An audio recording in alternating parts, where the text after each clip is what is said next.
Quiero permitirme leerle a ustedes Giancarlo ya también leyó, pero me gustaría que me acompañaran ahí en la narrativa que hace Lucas de este evento, que de hecho Giancarlo la leyó bastante al comienzo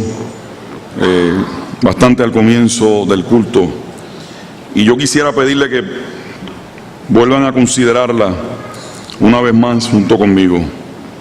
En Lucas 24 dice: el primer día de la semana, muy de mañana, vinieron al sepulcro trayendo las especias aromáticas que habían preparado, y algunas otras mujeres con ellas, y hallaron removida la piedra del sepulcro, y entrando no hallaron el cuerpo del Señor Jesús. Aconteció que estando ellas perplejas por esto, he aquí se pararon junto a ellas dos varones con vestiduras resplandecientes. Y como tuvieron temor y bajaron el rostro a tierra, les dijeron: ¿por qué buscáis entre los muertos al que vive? No está aquí, sino que ha resucitado. Acordaos de lo que os habló cuando aún estaba en Galilea, diciendo: es necesario que el Hijo del Hombre sea entregado en manos de hombres pecadores, y que sea crucificado y resucite al tercer día. Entonces ellas se acordaron de sus palabras, y volviendo del sepulcro dieron nuevas de todas estas cosas a los 11 y a todos los demás. Eran María Magdalena y Juana y María, madre de Jacobo, y las demás con ellas, quienes dijeron estas cosas a los apóstoles. Mas a ellos, les parecían locura las palabras de ellas y no las creían. Pero levantándose Pedro, corrió al sepulcro, y cuando miró dentro vio los lienzos solos, y se fue a casa, maravillándose de lo que había sucedido.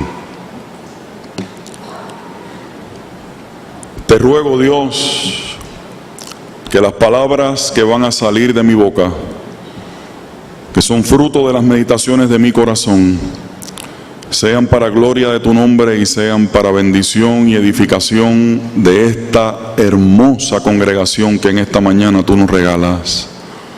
Por Jesús, la palabra viva. Amén y amén.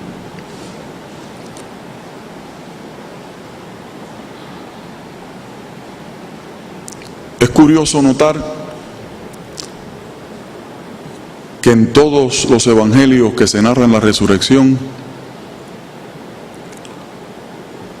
el evento de la tumba vacía de por sí solo no provocase una reacción de fe.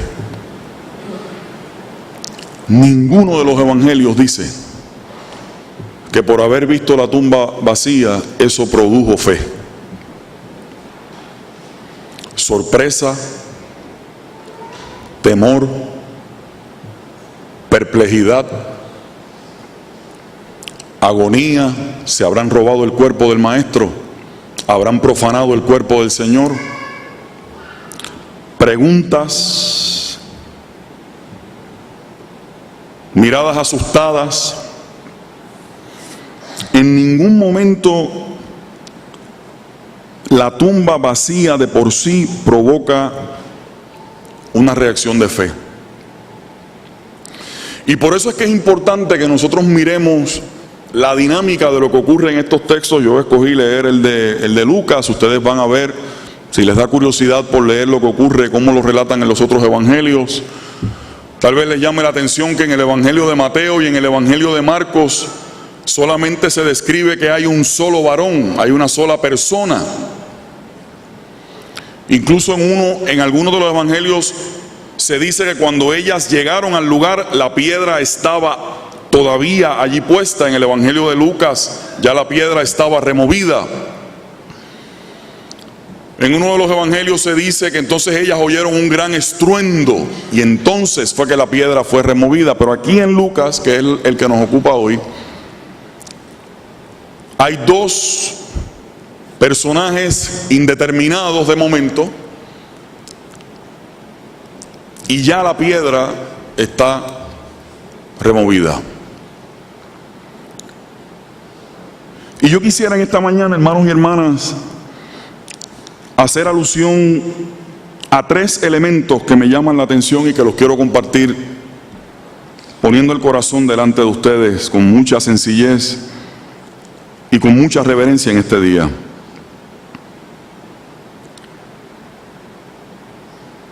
No está aquí, sino que ha resucitado. Acuérdense de lo que les dijo cuando aún estaba en Galilea.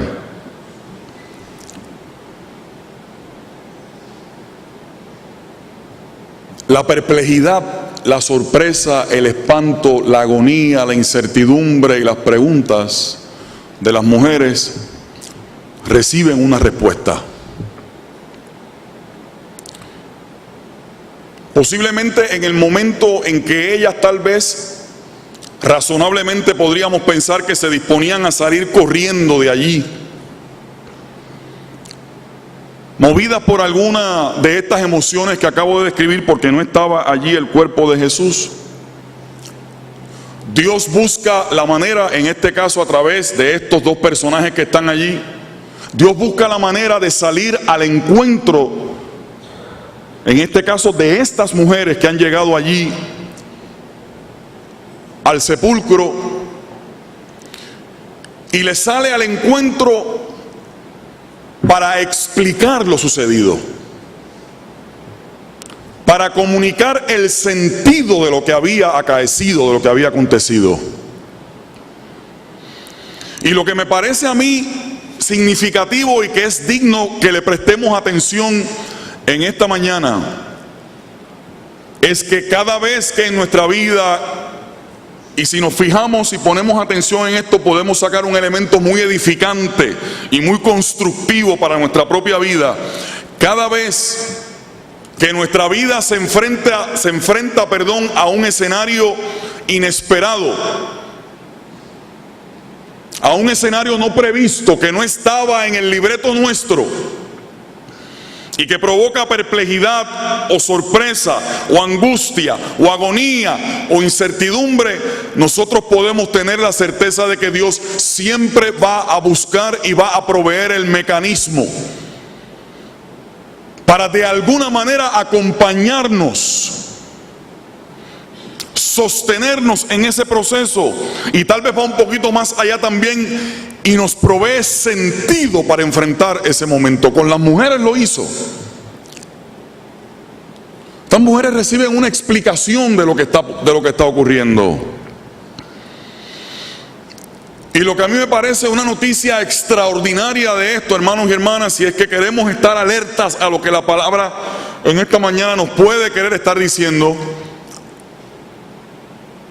es que este Dios siempre busca las maneras para comunicarse con nosotros de tal manera que nosotros podamos de algún modo comprender lo que está ocurriendo en derredor nuestro. Dios siempre busca la manera de comunicarse con nosotros.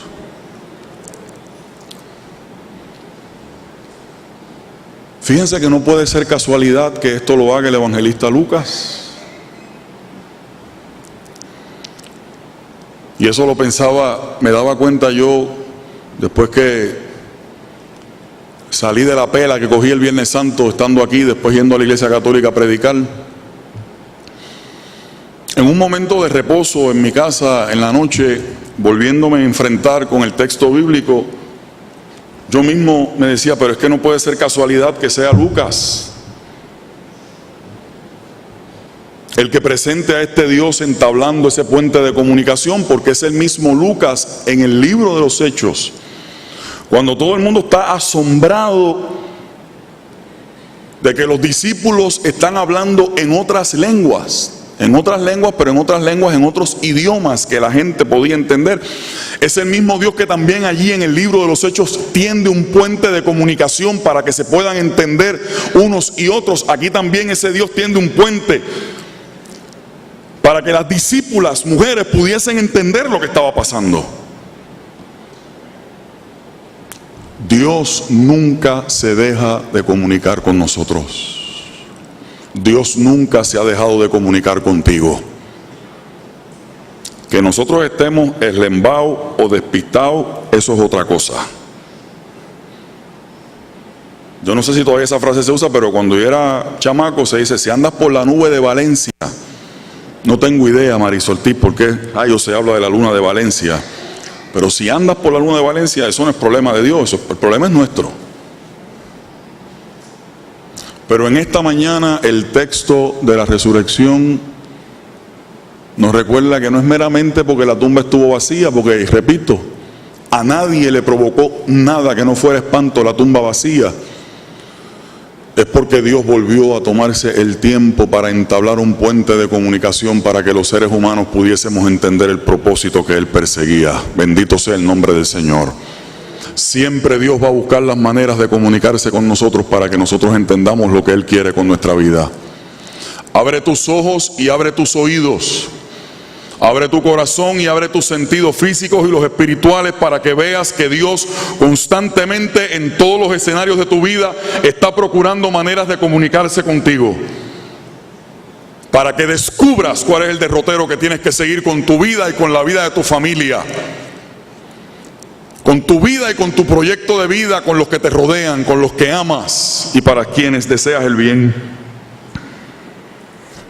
Dios buscó la forma de explicarle a las mujeres lo que estaba pasando.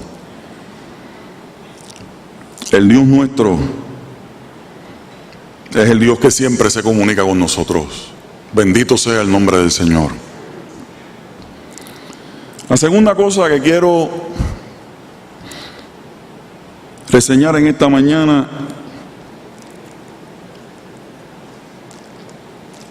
tiene que ver de alguna manera con lo que decíamos el viernes del asunto de que el velo del templo se había rasgado y que espero no haberlos aburrido con aquella explicación, pero es para que nosotros, como decía el viernes, podamos entender por qué decimos creer lo que decimos creer y por qué lo creemos de esa forma. ¿Quiénes eran las que estaban allí?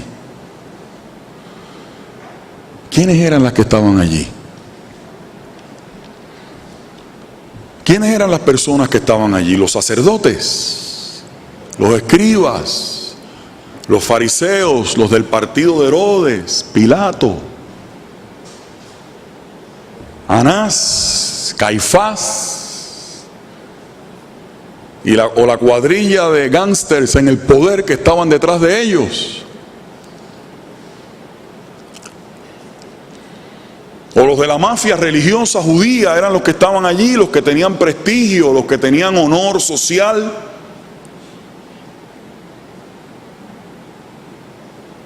Los que tenían el look in de la época.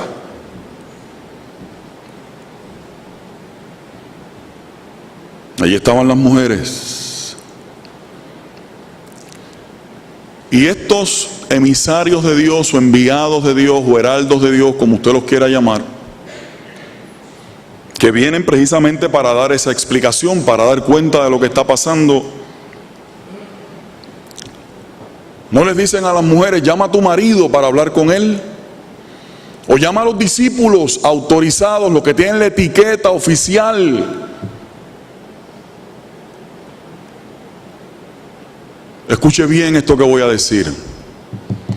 Ese asunto de que las mujeres son declaradas interlocutoras, voy a explicar esa palabra por si suena así como rara, interlocutoras válidas. Es decir, que la comunicación no solamente para explicar lo que está pasando, sino que declaran como recipientes válidas de esa información a las mujeres. Lo que chocaba obviamente con elementos culturales dominantes de la época.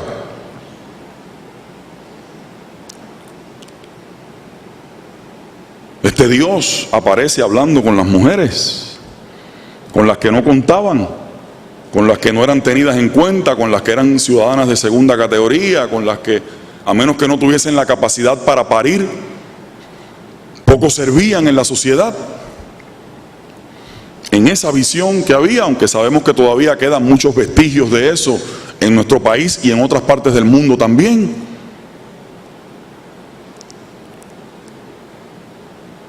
Por eso es un paréntesis, si usted quiere entender lo que estoy diciendo, por eso es que los discípulos, cuando están chequeando a Jesús de lejos, que Jesús está en el pozo de Sicar, ¿se acuerdan?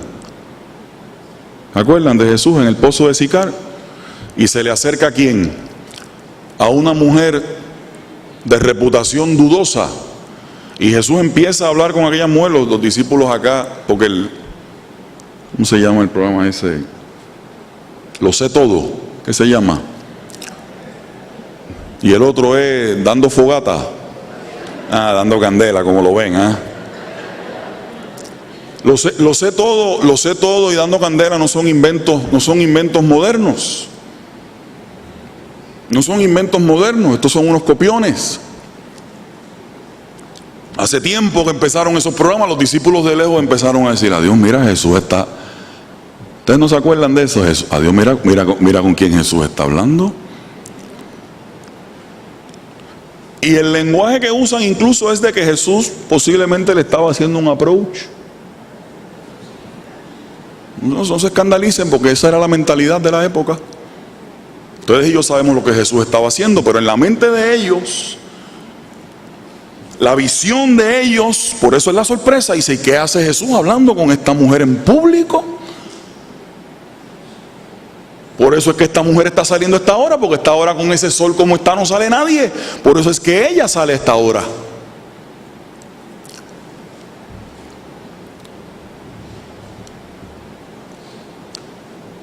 Por eso es que es importante entender el asunto de que el velo del templo se rasgó. Y aquí hay una demostración, otra vez, una demostración para constatar el significado de ese hecho.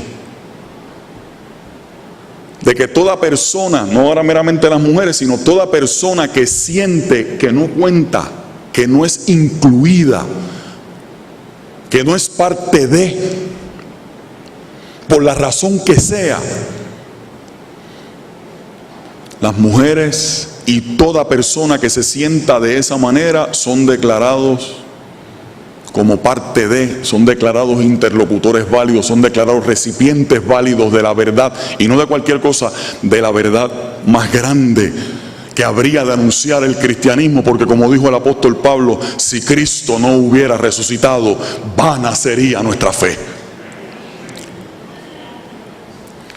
Y por eso es que es importante el asunto del rasgado del velo del templo, porque aquí está otra vez manifestado.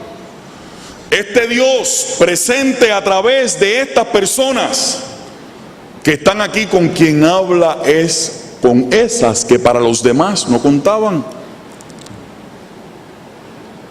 No lo podemos reducir a eso, pero mire la reacción que tienen los discípulos cuando ellas llegan a decirle. ¿Las tuvieron por qué? Dígalo en el español de esta época: las tuvieron por locas, las tuvieron por histéricas, las tuvieron por lunáticas, las tuvieron por creadoras de fábulas y de cuentos. Pero vuelvo a insistir en esta mañana, por si acaso alguien el viernes no lo pudo agarrar del todo. Aquí en la resurrección, mirando con detenimiento el evento, siendo las mujeres las que están allí conversando con estos dos enviados, nosotros podemos sonreír y celebrar el hecho de que no importa cómo yo me sienta o qué yo crea que soy o qué yo pienso que los demás dicen que yo soy. Este Dios a mí no me da las espaldas, sino que este Dios también ha venido a hablar conmigo.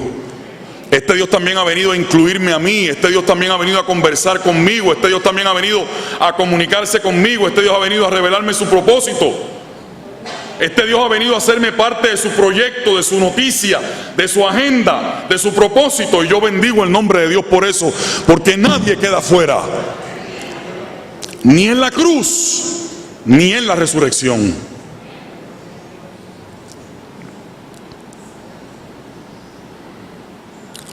Por eso cuando ahorita nos sentemos a participar de esta mesa, volveremos a insistir por vez número 300,000 que la mesa del Señor siempre ha estado y siempre está abierta, para que todo aquel que experimente el espacio que se abre de una oportunidad para encararse con este Dios, sepa y sienta que ese sentir viene de Dios, porque es Dios el que lo incluye, es Dios el que le hace parte de ello. Yo bendigo a Dios por eso.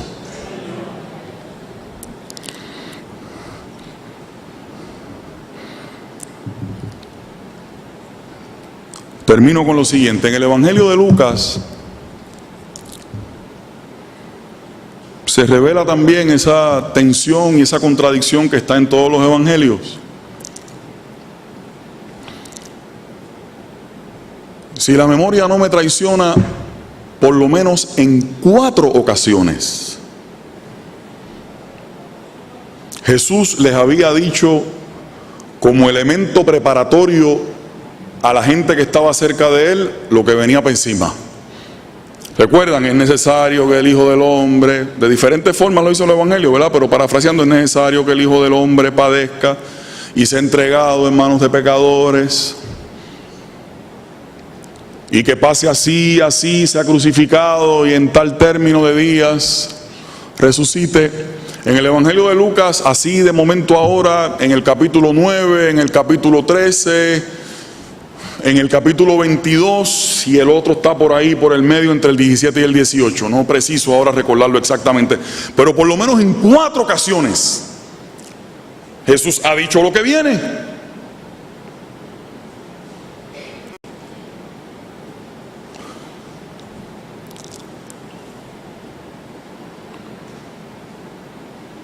Y aún así, cuando las mujeres llegan, si se dejan llevar por lo que Jesús les dijo, ¿qué se supone en el libreto nuestro? ¿Qué se supone que hubiera ocurrido? Bueno, pues que a ellas le pareciera perfectamente esperado lo que encontraron, porque Jesús se lo había dicho. Por eso es que Lucas, que eso no ocurre en los otros evangelios, por eso es que Lucas le añade como que esta nota de medio reproche, ¿verdad? Esa frase: ¿por qué ustedes están buscando entre los muertos al que está vivo? Hay un elemento ahí como de reclamo, ¿no? En los otros evangelios eso no aparece. ¿Por qué buscan entre los muertos, entre los vivos? ¿Por qué buscan entre los muertos al que está vivo?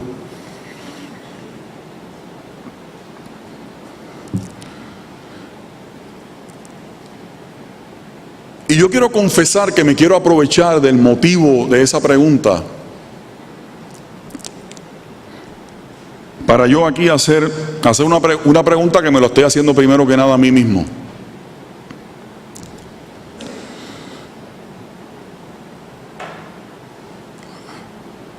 Aún cuando nosotros como seres humanos podamos ver un poquito de injusticia de estos heraldos, porque, oiga, por más profecías que le digan a ustedes sobre un evento como este, es razonable pensar que era difícil creer que una cosa como esa iba a pasar, que usted va a llegar a una tumba y no va a encontrar un muerto. Así que están ahí esos 2 elementos en tensión, ¿no? Jesús lo había dicho en un sinnúmero de ocasiones, pero por otro lado uno dice, bueno, por más que a mí me digan algo de ese tipo, la verdad es que amigdalita, un poquito digerirlo antes de verlo. Pero aprovechando esa coyuntura, hermanos y hermanas, yo quiero dejarlos a ustedes con las siguientes preguntas, que primero que nada me las planteé yo mismo en estas pasadas noches, y que me parece que más que afirmaciones, me gustaría dejarlos con estas preguntas. ¿Por qué buscan entre los muertos al que está vivo? Es un buen momento para que nos preguntemos, ¿dónde nosotros optamos por buscar la vida?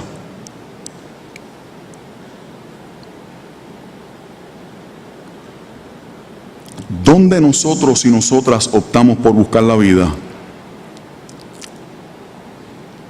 ¿En qué espacios o en qué experiencias nosotros creemos que está nuestra vida?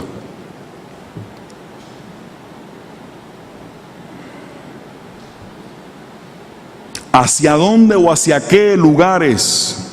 Y repito, y experiencias y espacios nos llevan nuestras expectativas. Las expectativas de las mujeres eran bien llanitas y bien simples, ¿verdad que sí? Bien llanitas y bien simples. Dice el texto que la noche anterior, que era el día de reposo, se dedicaron ¿a qué? A preparar, por esta cuestión de la reverencia y el respeto al cuerpo que había en Israel, a preparar las especias aromáticas para ir entonces ese primer día de mañana a trabajar con el cuerpo de Jesús. Esa era la expectativa de ellas. ¿Hacia dónde nos llevan nuestras expectativas?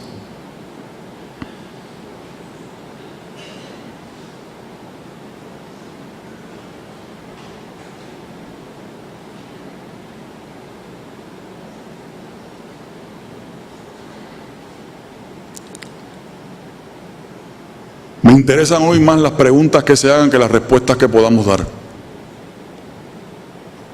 ¿Dónde nosotros optamos por buscar la vida? ¿En qué espacios está nuestra vida? Vuelvo y repito.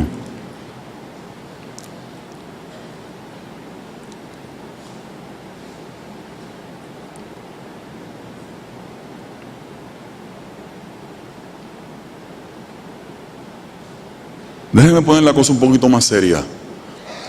¿Qué asuntos de su vida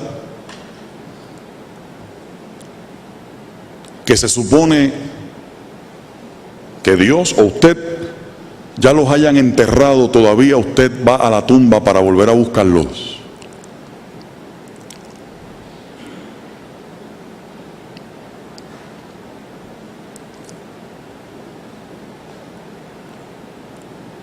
¿Qué actitudes,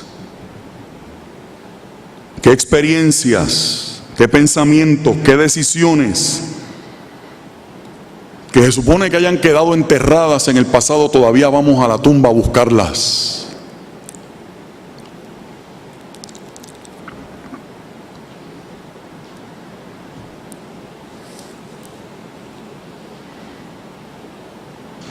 Y de anoche para acá,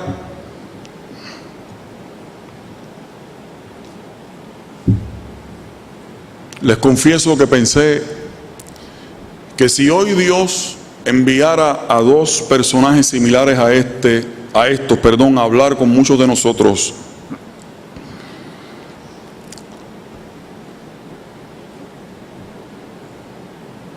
y esto lo digo sin ánimo de cambiar lo que está en el texto, porque lo que está en el texto es lo que está en el texto, pero me luce, hermanos y hermanas, que a muchos de nosotros, además de preguntarnos por qué buscan entre los muertos al que vive, nos harían la pregunta al revés.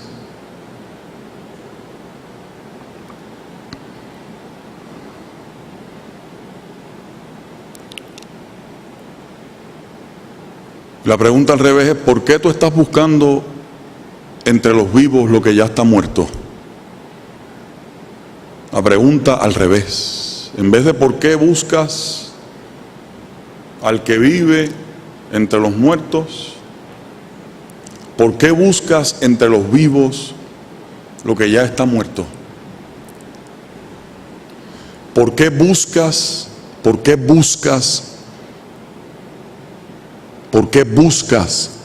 entre los vivos lo que ya está muerto?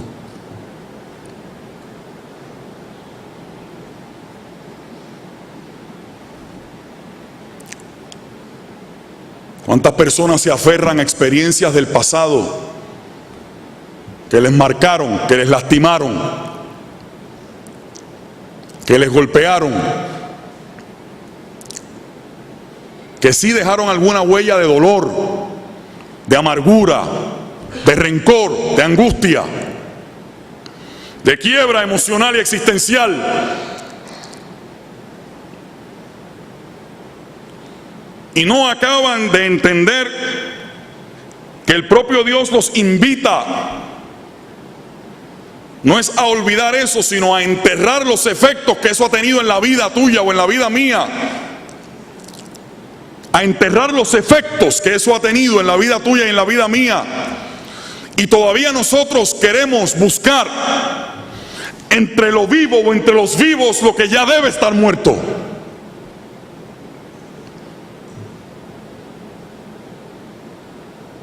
Me atrevo a pensar que la pregunta hoy sería esta que le hicieron a las mujeres aquí, y sería la misma pero planteada al revés. ¿Por qué buscas? ¿Por qué buscas entre lo vivo o entre los vivos? ¿Por qué sigues buscando en tu vida lo que ya está muerto? Cambia la pregunta. Hágale un girón a la pregunta.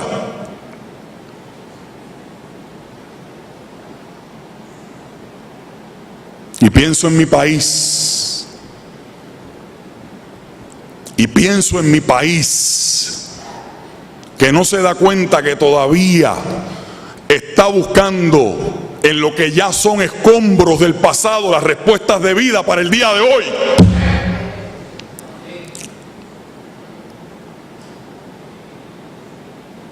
Y pienso en la gente, y pienso en mi país, y pienso en mi familia, y pienso en mí, en las decisiones que tomo y en las actitudes que asumo, y en los pensamientos que a veces me pueden dominar. Y quiero ahora aplicarle este criterio iluminador, este criterio liberador, para saber si yo, para saber si mi familia, para saber si mi pueblo, si el país del que soy parte, la comunidad colectiva de la que soy parte, todavía insiste hoy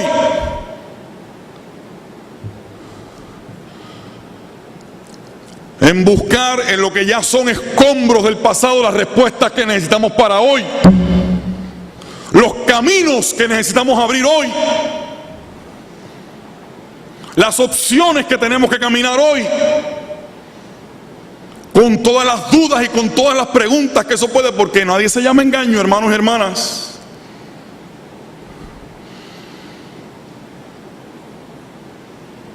Esto que estoy diciendo tampoco nos ayuda a escribir todo el capítulo de nuestra vida.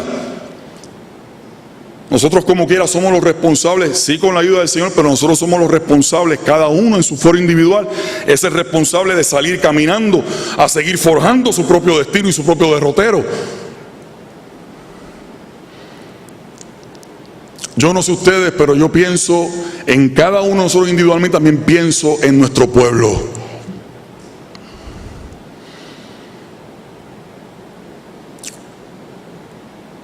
De la gente y de los pueblos que se siguen aferrando a opciones que ya están muertas, opciones del pasado para resolver lo que tenemos y los dilemas que tenemos de frente en nuestra propia vida o en nuestra vida de familia o en nuestra vida como pueblo, porque eso aplica a todos los niveles. ¿Por qué buscas? ¿Por qué buscas entre los vivos lo que ya está muerto?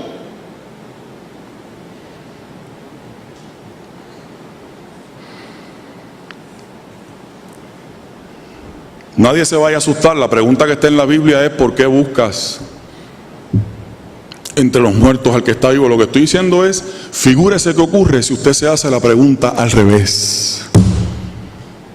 ¿Por qué buscas entre los vivos, entre tu vida, lo que ya tiene que estar muerto? Y en vez de remover la piedra, déjala puesta.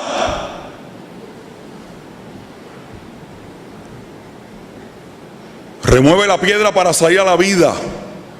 Deja la piedra para que dejes enterrado lo que hay que dejar enterrado.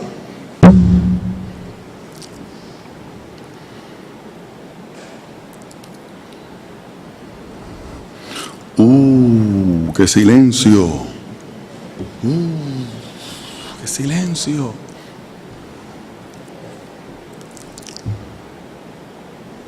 Yo también me asusto cuando me hago esa pregunta, hermanos y hermanas. Anoche también me desvelé un rato cuando me volví a hacer la pregunta y me seguía taladrando la pregunta. ¿Y tú, Gamaliel Ortiz, también todavía buscas entre los muertos lo que está vivo, o buscas entre los vivos lo que ya está muerto, o lo que ya debe estar muerto en tu vida?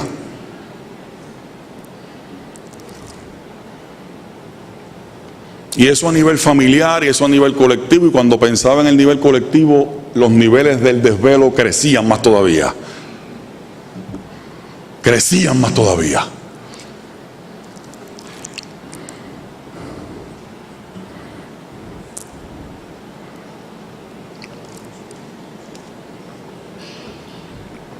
Aquellas mujeres, aunque no les hicieron mucho caso, fueron a decir lo que habían visto.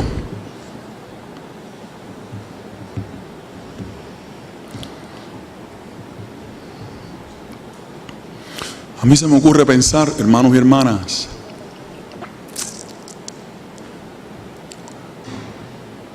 que esta es una ocasión ideal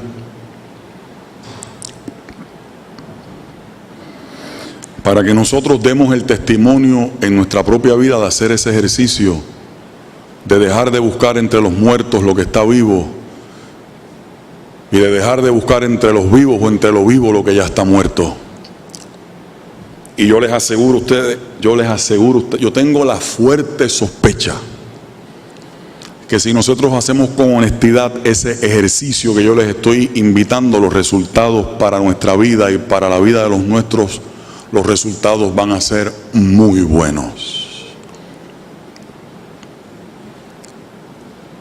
Los resultados van a ser bien buenos.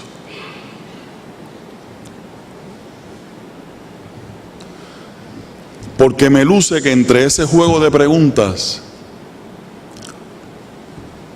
tanto cuando hacemos lo que estos enviados invitaron a las mujeres, que fue dejar de buscar entre los muertos lo que ya estaba vivo, lo que ya Dios había vuelto, lo que ya Dios tenía corriendo en los capítulos de la vida, en los carriles, de la vida. Yo tengo la certeza de que cuando nosotros dejemos de buscar entre los muertos lo que está vivo y dejemos de buscar entre lo vivo lo que ya debe estar muerto, nosotros, para empezar, cada uno de nosotros en su plano individual va a ser una persona más libre y más feliz. Va a ser una persona más solvente emocionalmente. Y esos rollos y esos conflictos de la vida que amenazan con esclavizarnos emocionalmente, con crucificarnos emocionalmente de continuo, espiritualmente, nosotros vamos a encontrar la manera y la forma frente a esas circunstancias de ser más libres. Y voy a repetir esa palabra, y de ser más solventes emocionalmente. Qué mucha falta nos hace la solvencia emocional. Estas mujeres estaban, como lo hubiéramos estado posiblemente usted y yo, no las estoy culpando, estas mujeres estaban empecinadas de buscar un qué, de encontrar un qué, un cadáver. Y Dios estaba queriendo escribir otra cosa con la vida de ellas.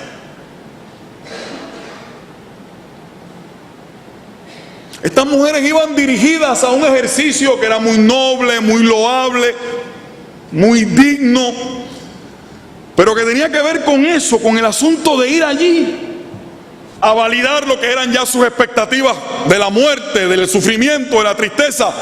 Y ya Dios estaba escribiendo otro capítulo nuevo.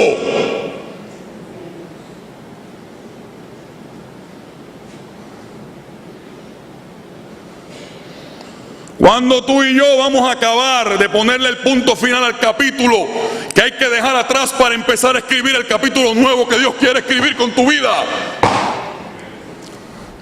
¿Para cuándo lo vamos a dejar?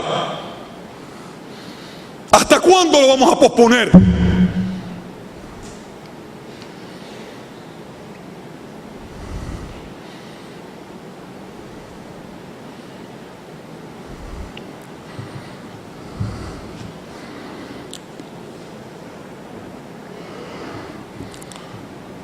Eso a menos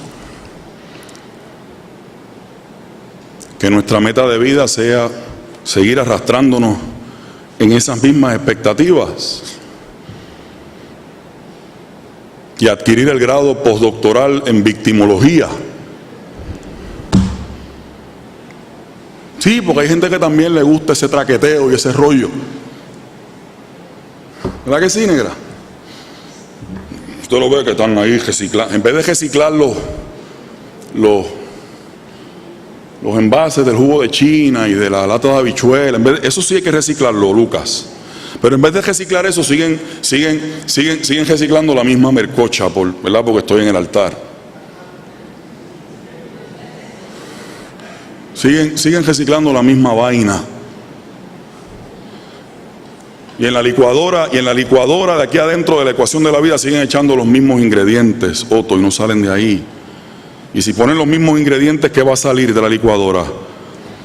Ya usted sabe lo que va a salir, ¿verdad? Se lo puede tomar con canela, con sorbetos, y va a salir lo mismo, compadre. ¿Ah? No busque que no hay. No busque que no hay.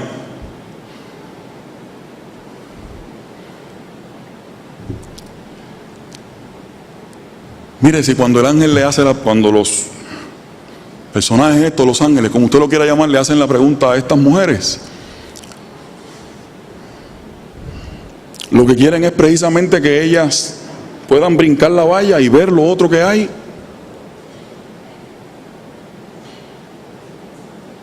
Porque en Dios siempre hay algo más allá de lo que meramente por apariencia se ve. ¿Usted no me escuchó? En Dios, si usted deja fuera a Dios de la ecuación, a lo que tiene absoluto derecho, pero mientras usted siga en ese bailao, olvídese, porque usted lo que va a ver es aquí los ojos y la nariz le den para dar. No se preocupe ni por escuchar lo que estoy diciendo, porque no va a tener ningún sentido para usted, y tiene derecho a eso. Ahora, yo les aseguro a ustedes que los que nos atrevamos a meter a Dios en esa ecuación, en Dios siempre va a haber la posibilidad, escúcheme, en Dios siempre va a haber la posibilidad de poder ver más allá de lo aparente. Siempre. Y eso es la resurrección. Que donde había un callejón sin salida, Dios había abierto una salida nueva. Que donde había un proyecto de vida tronchado, Dios abrió una agenda nueva. Que donde había agonía y tristeza, Dios dispuso el mayor de los gozos por el anuncio de que Jesús estaba vivo. Es decir, que los seres humanos, todos esos a los que Dios le abrió acceso al rasgarse, al desbaratarse el velo del templo, que todas esas personas podían entender ya que la muerte no tenía el dictamen final, sino que el dictamen final siempre lo tiene la vida. Acábelo de entender. Pastor, pero es que yo estoy en una tronco de crisis y en un rollo. Bueno, yo le tengo buenas noticias. Con Dios siempre hay algo bueno más allá de lo aparente. Y esa es la resurrección. Atrévase a ver que con Dios siempre hay algo más allá de lo aparente.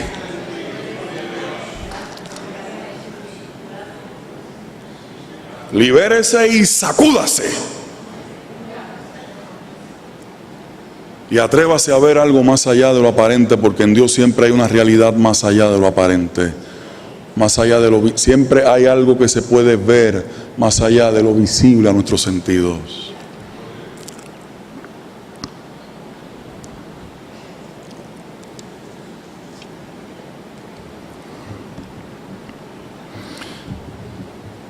Cuando Jesús llegó donde los discípulos,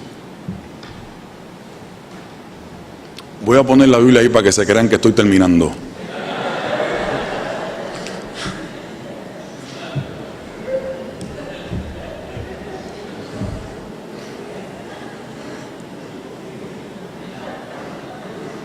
Me van a decir como el final de la película Elsa y Fred, cuando Fred va a la tumba de Elsa, embustero. Los de ustedes que vieron la película Elsa y Fred saben de lo que estoy hablando. No voy a preguntar cuántos la vieron, pero ¿se acuerdan, verdad? Embustera. ¿Tú la viste?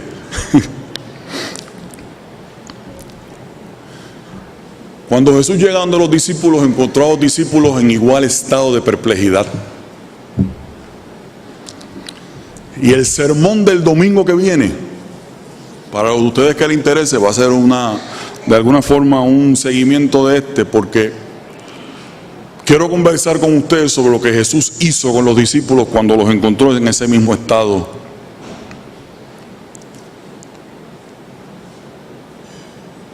Y me voy a tomar la libertad y el atrevimiento de decirles a ustedes que la semana que viene vamos a estar hablando un poco acerca de ese choque que hay entre lo que son mis aspiraciones y mis sueños y lo que es la realidad. Las aspiraciones y los sueños de lo que Jesús quería encontrar en los discípulos chocó con una realidad. La semana que viene voy a hablar sobre eso. Sueños y realidades, aspiraciones y realidad, cómo nosotros manejamos y cómo la Biblia es tan maravillosa que hasta en eso planteó ahí a Jesús de Nazaret para que nosotros nos miráramos en ese espejo y pudiésemos manejar saludablemente eso. Pero no, eso no lo voy a hacer hoy, no se asusten. Eso es el domingo que viene. Hermanos y hermanas, ¿por qué buscas entre los muertos al que está vivo? ¿Y por qué buscas entre lo vivo lo que debe estar muerto? Que Dios me los bendiga y que Dios me los guarde, hermanos y hermanas.